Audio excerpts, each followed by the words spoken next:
Gracias. Bueno, pues saludos a todos. Me da mucho gusto cada vez que Alan me invita a compartir. Para mí es un privilegio verdaderamente hablar de la palabra de Dios, sacar tanta revelación que Dios, el Espíritu Santo, nos muestra cuando diligentemente la estudiamos y podemos trazar bien la palabra de verdad. Bueno, pues en esta noche tenemos un tema, una entrevista, ¿verdad? Bastante interesante relacionada con el rapto de la iglesia o qué es el rapto de la iglesia. Y antes de entrar en materia, me gustaría simplemente aclararles algo muy importante, porque el rapto de la iglesia, como muchas otras doctrinas, siempre están dentro de una controversia, ¿verdad? Que si el rapto existe, que si no existe, que si fue inventado hace 2 siglos, etcétera, etcétera, etcétera. Algunos enseñan, ¿verdad?, que el rapto sucederá a la mitad de la tribulación, otros al final de la tribulación.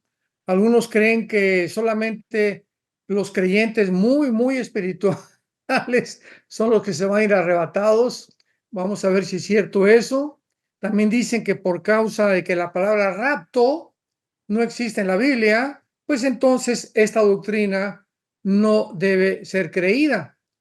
Y tenemos que entender claramente que muchas veces hay palabras sinónimas. Los que tienen ustedes un poco más de información de la gramática elemental, del diccionario, la lengua española, etcétera, etcétera, sabemos que un sinónimo son dos palabras. Por ejemplo, bonito o lindo, pues significa lo mismo. Y la palabra que se usa en Primera de Tesalonicenses, capítulo 4, versículos 16 y 17, que es el pasaje que vamos a estudiar, se usa la palabra griega, por favor apúntenla, arpazo, tal como suena, A-R-P, como si fuera un arpazo de un tigre, arpazo, tal como suena. Y esa palabra griega la tradujeron arrebatamiento. Bueno, pero en el latín, en la versión de latín de la Biblia, es la palabra raptarus, que es lo mismo. O sea, la palabra arpazo en el griego significa quitar del medio o súbitamente o rápidamente algo.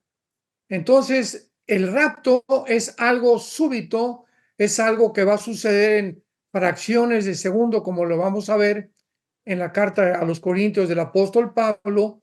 Pero eso de que no existe el rapto, la palabra rapto, pues es una barbaridad, porque, vuelvo a repetir, es la palabra raptarus, ¿verdad? Y llámale como quieras, rapto, arrebatamiento, etcétera. Son sinónimos. Y lo importante es que la doctrina del rapto existe.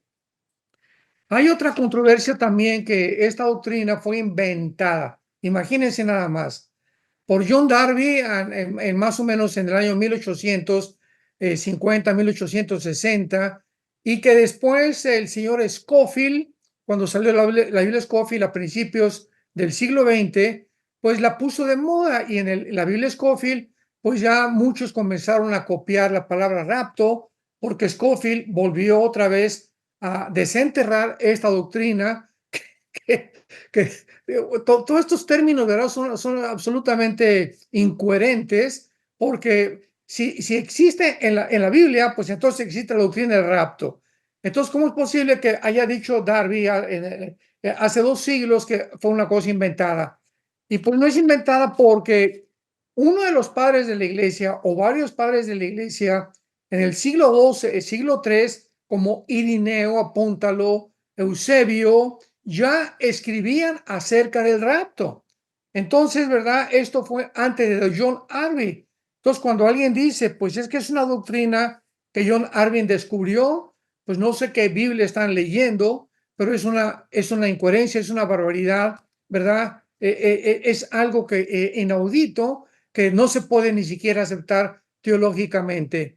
Entonces, independientemente que se puede debatir históricamente a John Darby, que es el que comenzó a promover, porque hace 2 siglos comenzó a enseñarse la palabra el rapto, que no está en la iglesia, que no está en la Biblia, perdón, pues históricamente es completamente debatido, porque los padres de la iglesia lo enseñaron.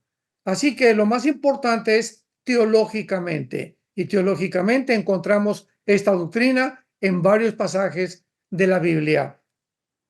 Veamos en primer lugar en la primera carta a los Corintios, capítulo 4, versículo 13 al 18, y démosle lectura a este pasaje. Dice así: el apóstol Pablo, escribiendo a la iglesia de la Tesalónica: tampoco queremos, hermanos, que ignoren acerca de los que duermen, para que no se entristezcan como los otros que no tienen esperanza. Porque si creemos que Jesús murió y resucitó, así también traerá Dios con Jesús a los que durmieron en él. Aquí hago un paréntesis para explicar que la palabra dormir en el Nuevo Testamento se usa muchas veces para muerte. Por ejemplo, en Juan, el Evangelio de Juan, capítulo 11, cuando Lázaro murió, ¿verdad? Jesús dijo, durmió. Y esto se usa simplemente para poder usar otra vez algo como una analogía o una similitud con el dormir. Por ejemplo, cuando tú y yo vamos a dormir, ¿qué es lo que sucede? Bueno, no morimos, estamos en un estado inconsciente, o sea, nuestra conciencia no está presente, es nuestra inconsciencia. Entonces alguien llega y nos echa agua fría y regresamos a la conciencia del inconsciente, pero no estamos muertos. Entonces, eso es lo que la Biblia quiere dar a entender. Cuando una persona muere, no está muerta, está simplemente, ¿verdad?, completamente desconectada ya de la conciencia de esta vida y ha sido trasladada a una dimensión completamente diferente que funciona con otras leyes cósmicas, físicas, visibles, espirituales, diferentes a las que tú y yo en las que tú y yo funcionamos. Entonces, por eso se usa la palabra dormir. Muy bien.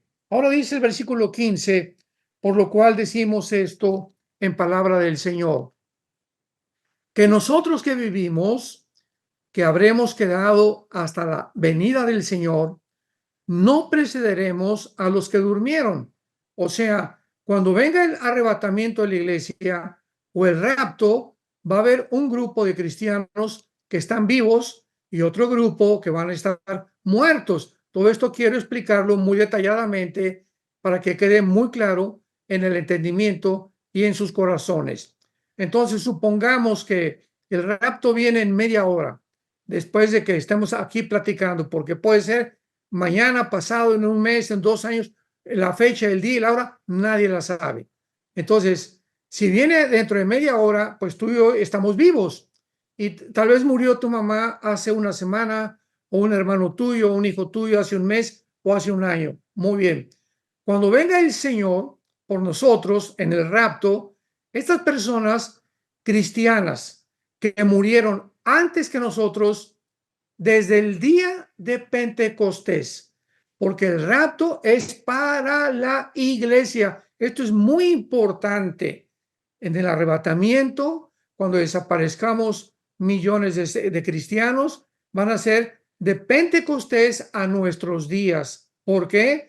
Porque solamente los que formamos la iglesia, el cuerpo de Cristo, que hemos sido unidos por el bautismo del Espíritu Santo con el Hijo de Dios, somos los que vamos a tener el privilegio de ser sacados del mundo, y los que desde Adán hasta la cruz del Calvario o hasta Pentecostés van a tener otra resurrección. Daniel 12, versículo del 1 al 2. Entonces, de eso vamos a hablar después. Pero es importante todos estos detalles para que veamos la cronología exacta de lo que estamos hablando. Entonces, alguien muere hace un mes, ellos van a resucitar primero. Si tu abuelita se murió hace 5 años o tuviste algún abuelo cristiano que murió a principios del siglo XX o lo que sea, ellos van a resucitar primero. Y entonces nosotros, los que estamos vivos, démosle continuidad a la lectura, no precederemos a los que durmieron. O sea, ellos van a ser primeramente resucitados antes que nosotros. Nosotros vamos a ser resucitados en una fracción de segundo y nunca vamos a experimentar lo que es morir. Entonces, este es el gran privilegio del arrebatamiento de la iglesia, que habrá una generación, lo vamos a ver más adelante, como lo explica Pablo en 1 Corintios 15, va a haber una generación de cristianos que no vamos a morir. Gloria a Dios, aleluya. Ojalá que nosotros seamos esa generación y ese grupo de seres humanos que no vamos a experimentar la muerte. Y dice el versículo 16, porque el Señor mismo, Jesús en persona, físicamente, el Señor mismo con voz de mando, con voz de arcángel y con trompeta de Dios, descenderá del cielo y los muertos en Cristo, los que murieron antes que nosotros, los cristianos, van a resucitar primero. O sea que cuando venga el rapto, vamos a oír tal vez la palabra de Jesús que diga, vengan a mí o suban. Al mismo tiempo, el arcángel Miguel va a dar un grito, tal vez para reunir a todos los ángeles alrededor en este momento que va a culminar, y al mismo tiempo se va a tocar el shofar, o sea, la trompeta de Dios.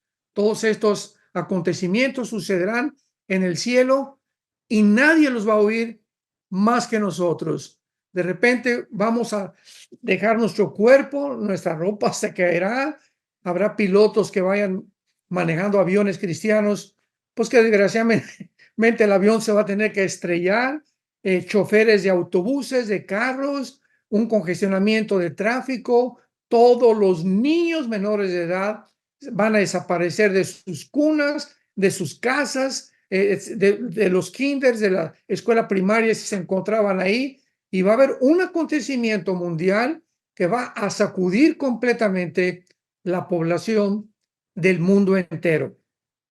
Entonces dice a continuación, luego nosotros, ya que hayan resucitado nuestros parientes, nuestros amigos, hermanos cristianos en segundos antes que nosotros, luego nosotros, los que hayamos quedado vivos, los que hayamos quedado aquí en el mundo, seremos, ¿qué cosa?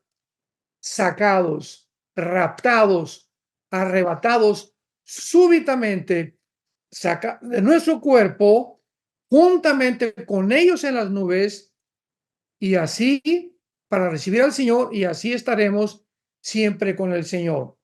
Esto es importante porque el lenguaje que se usa y las palabras que se usan son de demasiada importancia, no solamente en la etimología, o sea, la etimología, los que no están informados acerca de esta palabra, es el estudio de las raíces de las palabras. Cuando hablamos etimológicamente, estamos tratando de encontrar, descubrir la raíz de una palabra. Y como la Biblia se escribió en el hebreo, ¿verdad? Todo el Antiguo Testamento, algo de arameo, únicamente en el libro de Daniel y casi todo el Nuevo Testamento en el griego, es importantísimo las raíces de las palabras. Entonces, cuando venimos a estudiar la Biblia, cuando ya tenemos un anhelo de profundizar más en las escrituras, pues buscamos las raíces de las palabras, porque tanto en el hebreo como en el griego hay 4, 5, 6 sinónimos para cada palabra, para que la mayor parte del vocabulario de las 22 letras que contiene el alfabeto hebreo. Entonces, en México, por ejemplo, decimos lindo, bello, precioso, que parece que son 3 o 4 formas de describir algo bello, hermoso, precioso. Estamos diciendo lo mismo. En el hebreo hay 6 o 7. Un ejemplo, la palabra shalom. Shalom es la palabra que se traduce paz, pero esa palabra shalom significa paz, bienestar, buena vida, abundancia, prosperidad, etcétera, etcétera. Tiene como 8 o 9 significados la palabra shalom. Por ejemplo, la palabra Jerusalén viene de Yehu Shalom, que significa la ciudad de la paz. La palabra Shalom Salem es la palabra Shalom en el hebreo, que significa paz, bienestar, etcétera, etcétera. Entonces, esto es importante porque dice la Biblia, veámoslo otra vez, seremos arrebatados para recibir al Señor en el aire. O sea, Jesús viene descendiendo desde el trono de su Padre y nosotros, perdón, lo recibimos en el aire y Él no va a tocar, perdón, estoy un poco ronco, Él no va a tocar los pies en la tierra. Esta es la gran diferencia entre el rapto y la segunda venida. En el rapto Jesús viene y no toca los pies en la tierra. Nosotros subimos y le recibimos en el aire y así estaremos ya siempre con el Señor y de ahí nos vamos todos juntos al cielo con el Señor Jesucristo. Mientras tanto, los que se queden aquí en la tierra experimentarán los 21 juicios que se escriben en el libro del Apocalipsis. Los 7 sellos, las 7 trompetas y las 7 copas, que será como un tsunami de maldad que se venga sobre el mundo entero, donde en Apocalipsis 9 se van a abrir la puerta del abismo, que son la prisión de los demonios. Imaginémonos todos los demonios que se encuentran. Estamos hablando, nada más el Gadareno, ¿se acuerdan? El endemoniado Gadareno tenía 5,000 demonios. Imagínense, somos ahorita 8,000 millones de seres humanos. O sea, va a haber millones de demonios que salgan del abismo y van a inundar el mundo entero con el propósito de atormentar a los seres humanos. Los ángeles caídos también bajarán aquí al mundo, ¿verdad? Satanás estará como un ángel de luz en la persona del anticristo, el falso profeta, completamente poseyendo a estos seres humanos, y va a haber una tribulación, como dice Mateo 24:21, como nunca en la historia la había habido. Lo mismo que lo explica Daniel 12, versículo 1, habrá una tribulación como jamás se había experimentado. Esto es muy importante porque esto nos habla que sí va a haber este tiempo que se llama en el Antiguo Testamento, apúntalo, el día de Jehová, el día de la ira, el día de la venganza de Jehová, el día de la retribución, el tiempo de angustia de Jacob. Todos estos términos son completamente intercambiables. Todos están describiendo el tiempo de los 7 años que serán de tribulación en el mundo. Veámoslo rápidamente en Isaías capítulo 13. Isaías capítulo 13, donde claramente se describe este tiempo terrible que vendrá sobre el mundo entero.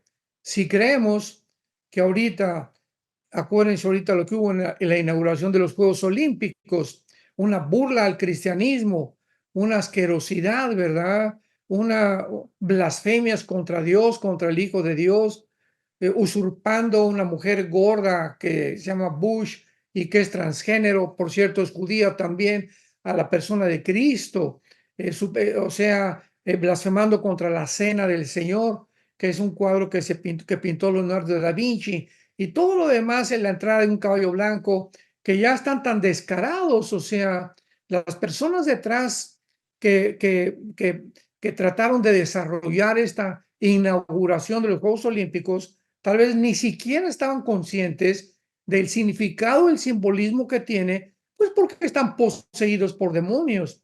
Pero nosotros que conocemos la dimensión espiritual, podemos percibir que detrás de muchos eventos, nosotros los discernimos.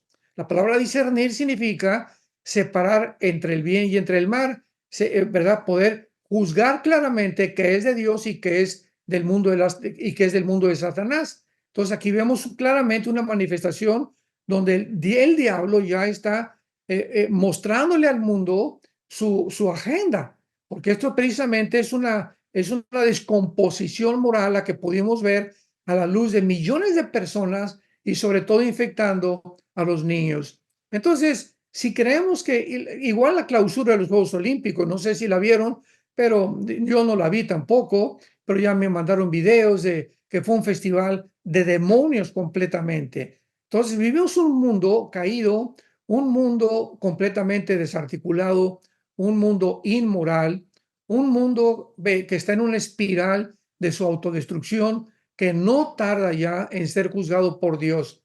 Pero antes, como lo vamos a ver, de que Dios juzgue, en toda la Biblia encontramos el mismo carácter de Dios.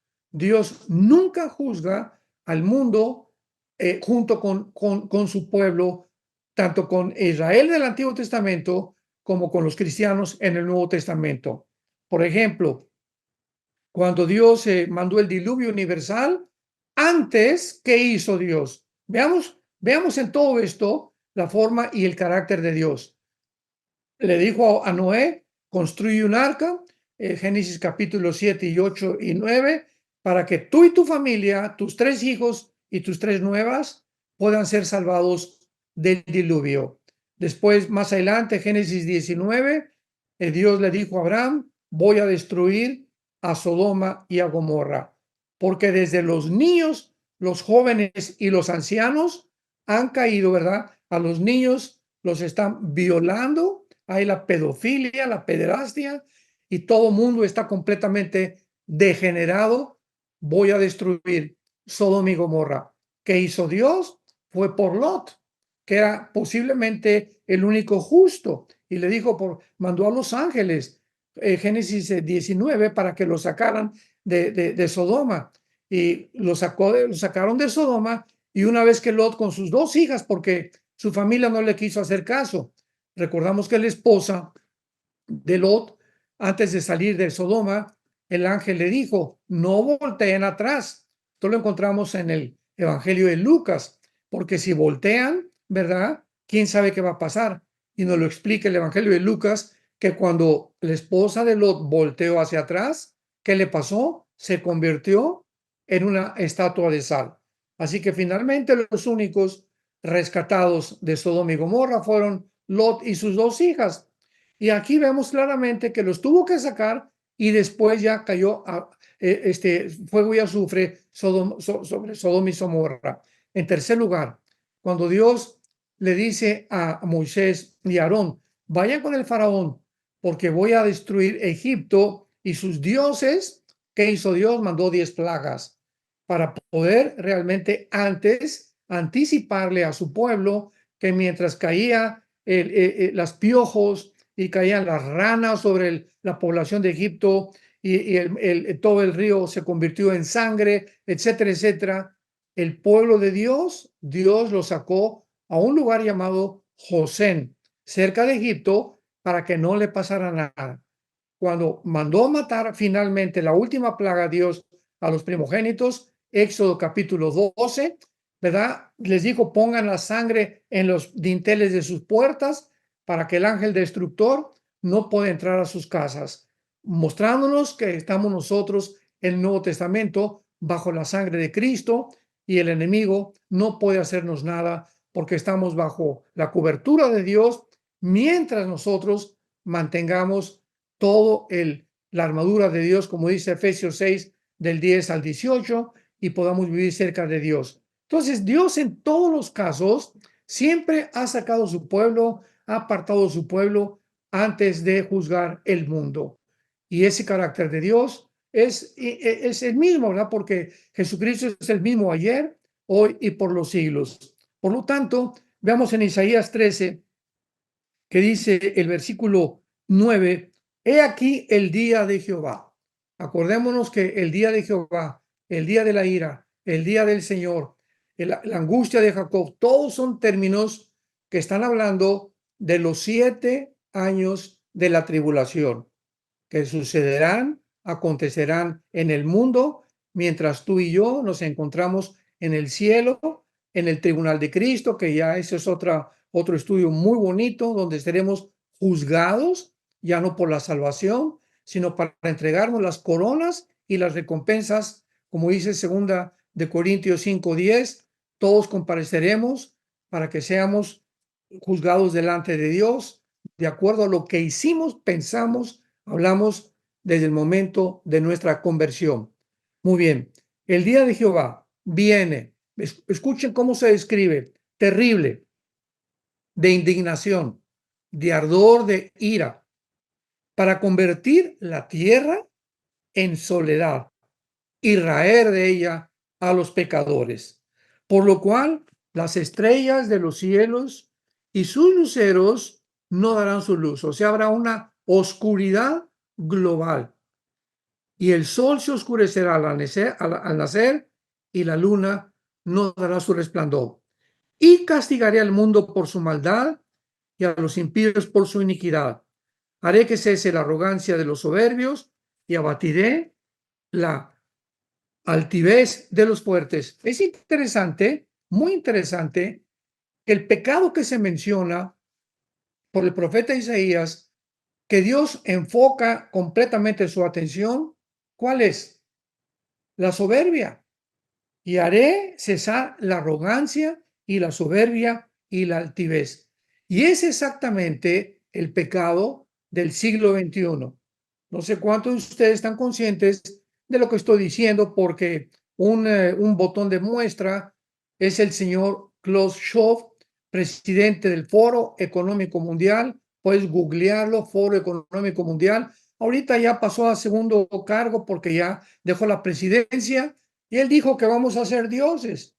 Ahora parece que se va a quedar Noah Harari, un judío que dice que Cristo no existió, que la Biblia va a ser reinterpretada por la inteligencia artificial, etcétera, etcétera. O sea, el ser humano se encuentra actualmente en un plano de soberbia que realmente se creen dioses y lo están publicando. Vamos a poder formar una nueva raza de seres superiores. Este fue el sueño de Adolfo Hitler y de los nazis. Una raza aria, imaginémonos. Este sueño no se le ha quitado a Satanás desde que quiso alterar la genética en Génesis 6, mezclando ángeles caídos con mujeres humanas que produjeron gigantes de 4 o 5 metros con 12 dedos en las manos y 12 dedos en los pies. Entonces, este sueño de Satanás de hacernos creer que somos dioses es la primera mentira que lanzó Adán y Eva. Serán como dioses. Y esta mentira se ha creído a través de toda la historia y vuelve a repetir antes de que Cristo venga la misma mentira. Y el ser humano la ha aceptado y eso es lo que Dios viene a castigar. No somos dioses, somos seres humanos creados a imagen y semejanza de Dios. No somos dioses ni tenemos la capacidad para resolver los problemas que van mucho más allá de nuestra capacidad intelectual, mental, etcétera, etcétera, o académica para poder resolverlos.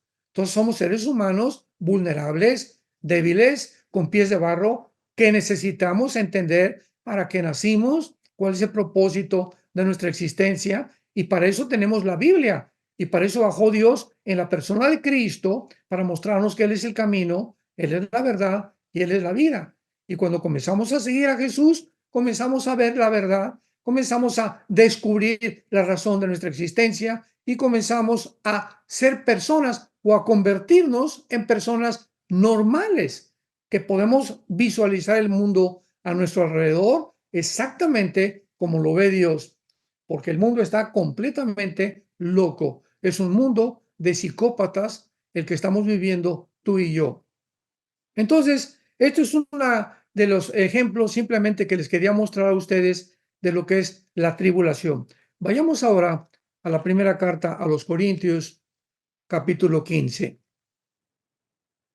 Y continuemos escuchando la descripción del rapto con más detalles por el apóstol Pablo. 1 Corintios 15, versículo 51 al 53. Dice así: He aquí os digo un misterio, me detengo. Un misterio es la palabra griega musterión, tal como suena musterión en el griego. Significa una verdad no revelada en el Antiguo Testamento. Entonces, cuando se mencionan misterios en las parábolas de Cristo, a Mateo 13, Efesios capítulo 3, Pablo revela que la iglesia era un misterio, no se conocía en el Antiguo Testamento.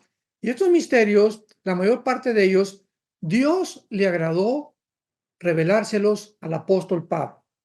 Pablo fue el único apóstol de Santiago, de Juan y de todos, Pedro y de todos los que siguieron a Jesucristo, a quien Dios el Espíritu Santo le reveló la doctrina de la iglesia. Entonces dice Pablo, vengo a contarles, a revelarles algo escondido. Un misterio es algo secreto, algo, repito, en el Antiguo Testamento no se conocía. Muy bien. ¿Qué es este misterio o qué es este secreto que no se conocía en el Antiguo Testamento? Leámoslo.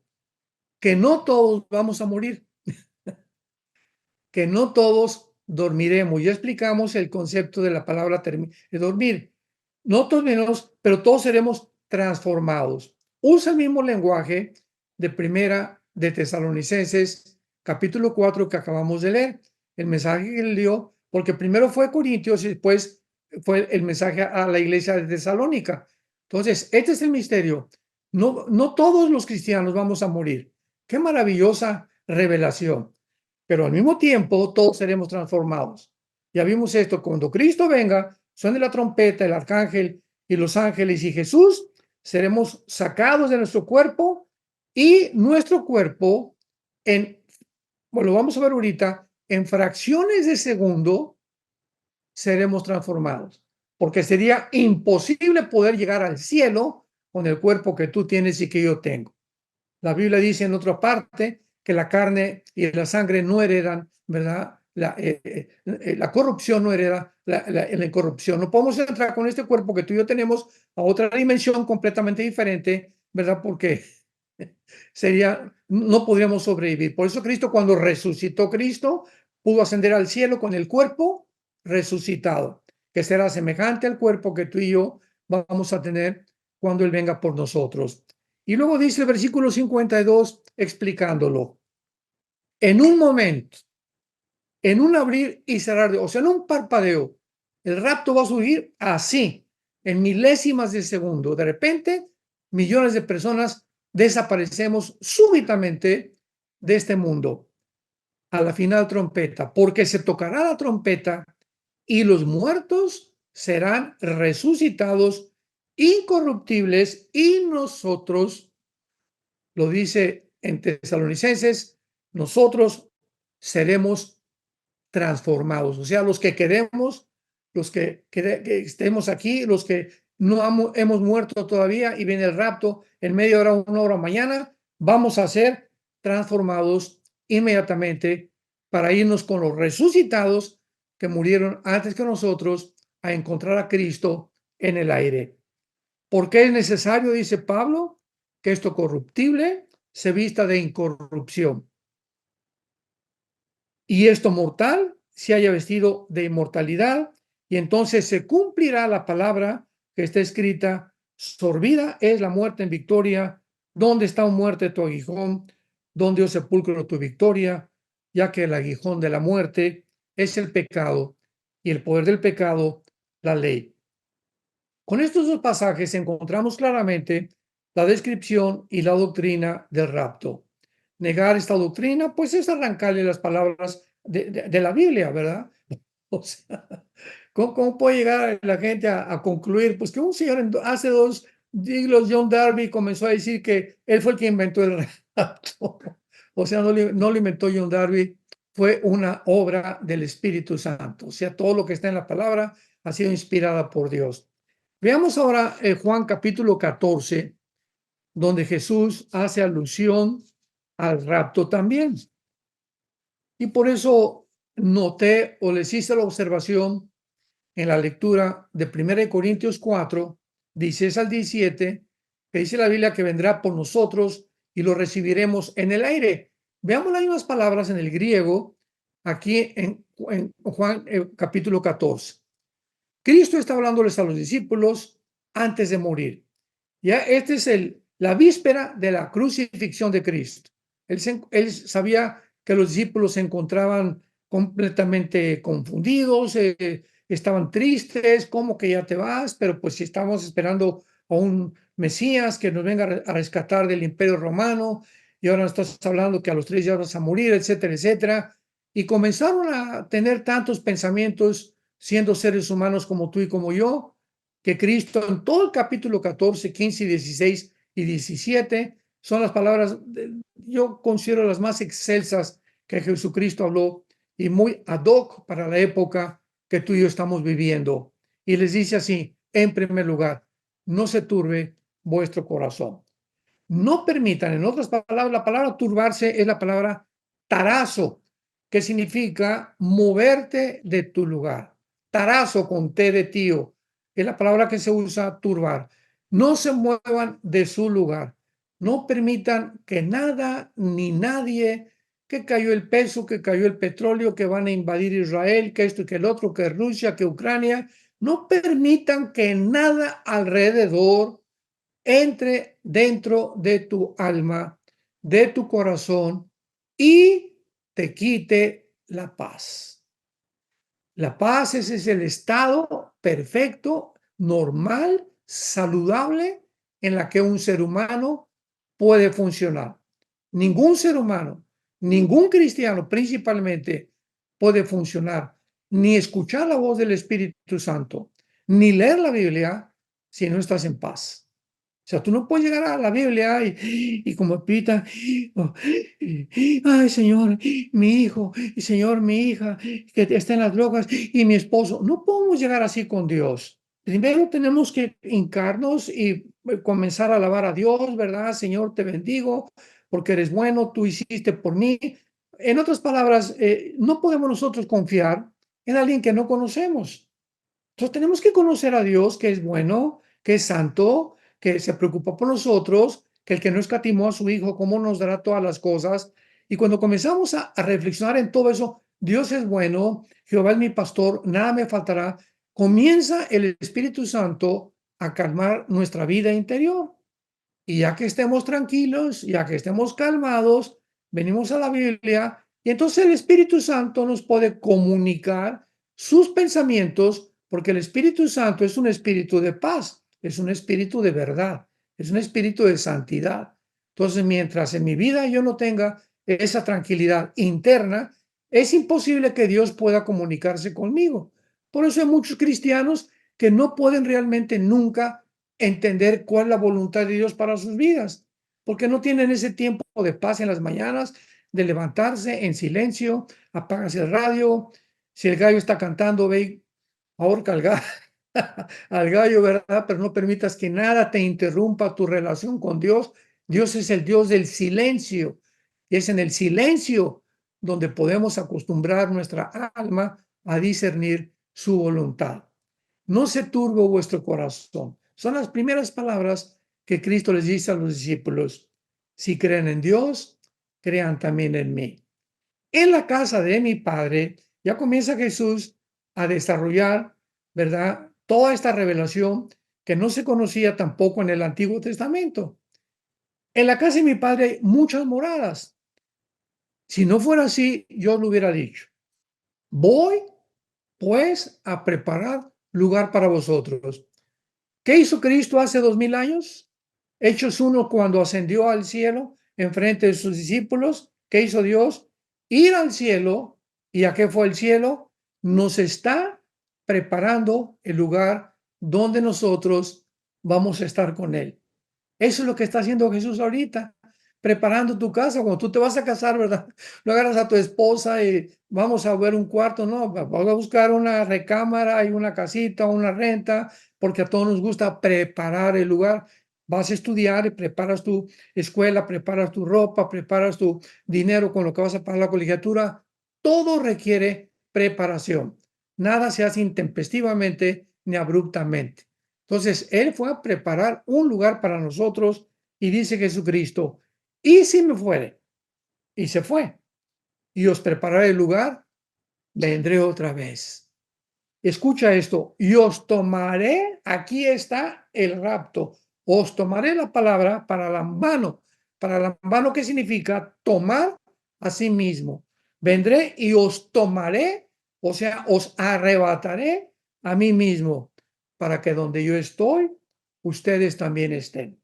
No dice, ¿verdad? Y vendré y estableceré mi reino. Eso será en la segunda venida. Por eso todos estos detalles son importantísimos de diferenciar entre el rapto y entre la segunda venida, que son dos eventos completamente diferentes. porque hay muchas personas también que dicen que el rapto y la segunda venida es el mismo evento. Sin embargo, ya hemos visto claramente que en el rapto Jesús no toca la tierra, viene en el aire y nos saca, nos arrebata, nos saca de la tierra y nos vamos con él. Pero en la segunda venida, veamos en Zacarías capítulo 14, en el Antiguo Testamento. El último libro del Antiguo Testamento es Malaquías. Antes de Malaquías está Zacarías, para que no se vayan a Deuteronomio o para que no se pierdan. Más fácil se los pongo. Zacarías está antes de Malaquías, Malaquías está antes de Mateo. Muy bien. Veamos en Zacarías 14 que dice, que describe claramente la segunda venida de Cristo. Y dice así, versículo 4, y se afirmarán sus pies en aquel día, el día de su segunda venida, cuando Él regrese al mundo con nosotros. Vamos a ver, sobre el monte de los olivos, que está enfrente de Jerusalén al oriente, y se escribe geográficamente dónde se va a parar Cristo.